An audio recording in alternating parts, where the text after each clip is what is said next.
Have you ever wondered if what we went through with COVID-19 was a once-in-a-lifetime event? Well, history tells a different story. Pandemics have been a part of human existence for centuries, shaping societies, toppling empires, and changing the course of history. Today, we're diving deep into the world's most devastating pandemics. So, what exactly is a pandemic? It's not just a big outbreak. An epidemic is when a disease spreads rapidly within a specific community or region. But a pandemic is when that outbreak goes global, crossing international boundaries and affecting people on a worldwide scale. It's an epidemic on a much, much larger scale. Let's travel back in time to our first major example, the Plague of Justinian. In the 6th century, this terrifying plague struck the Byzantine Empire, especially its bustling capital, Constantinople. At its peak, it was reportedly killing thousands of people a day. It's believed to have been caused by the same bacterium as the later Black Death,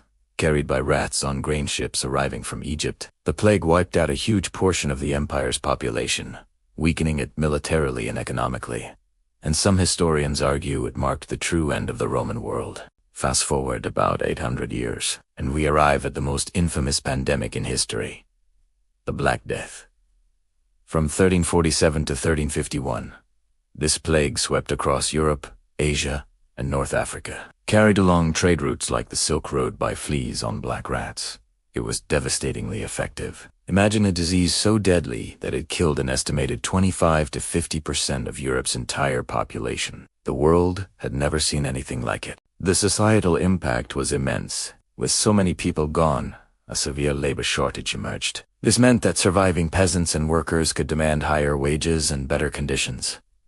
The old feudal system began to crumble. People's faith was shaken, leading to profound social and religious changes. In a strange way, by clearing the old world, the Black Death helped pave the way for the Renaissance. Cities like Venice even introduced the first organized quarantine systems, holding ships for 40 days or 40 giorni before allowing them ashore. This is where we get the word quarantine. As Europeans began to explore and colonize the globe, they brought more than just guns and goods. In the 16th century, the arrival of Europeans in the Americas triggered a catastrophic pandemic, but not for the invaders. Diseases like smallpox, measles, and influenza, to which Europeans had built up some immunity over centuries, were completely new to the indigenous populations.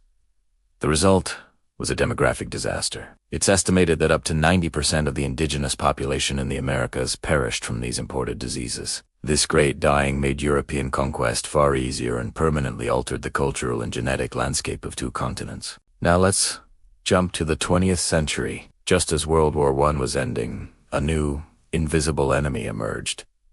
The 1918 influenza pandemic, often called the Spanish flu. Despite its name, it didn't originate in Spain. This flu was unusually deadly, targeting healthy young adults, not just the very young and old. It spread like wildfire, partly due to the massive movements of troops around the world. In just 2 years, it infected about a third of the world's population and killed an estimated 50 million people more than the war itself. It overwhelmed hospitals and forced cities to implement mask mandates and shut down public gatherings. Scenes that feel eerily familiar to us today. Next, a pandemic of a different kind. Beginning in the late 20th century, the world faced HIV/AIDS. First identified in the early 1980s, this virus attacks the immune system. Spread through specific bodily fluids, it created widespread fear and stigma. For years, there was no effective treatment, and a diagnosis was a death sentence. While scientific advancements have since turned HIV into a manageable chronic condition for many, it remains a major global health crisis, having claimed over 40 million lives, with sub-Saharan Africa being the most affected region. The fight against HIV/AIDS fundamentally changed public health, promoting safe practices, global funding initiatives, and patient advocacy. And that brings us to our most recent experience, COVID-19.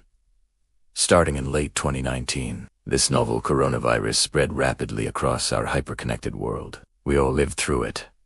The lockdowns, the mask wearing,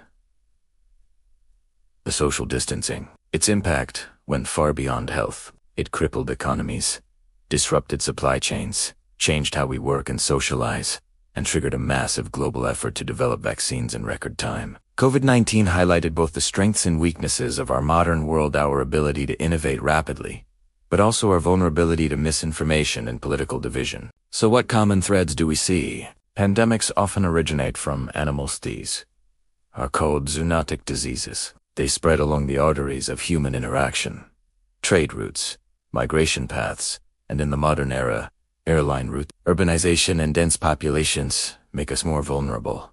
The consequences are consistently massive. Demographically, they cause huge population losses. Economically, they disrupt everything from labor to trade. Socially, they breed fear and can lead to scapegoating.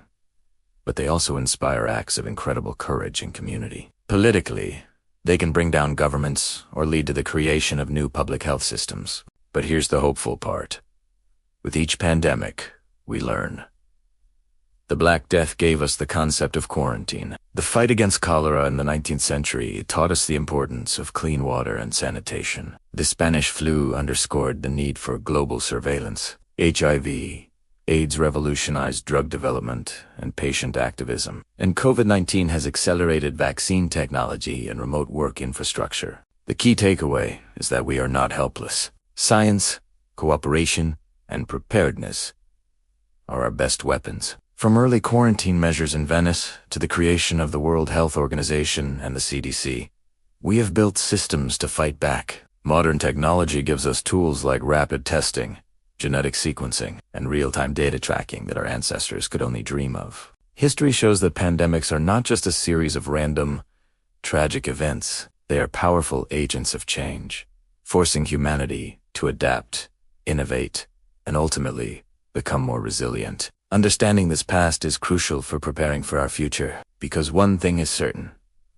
This won't be the last pandemic the world will face. Thanks for watching. If you found this journey through history interesting, please give this video a like and subscribe for more deep dives into the events that shaped our world. Stay curious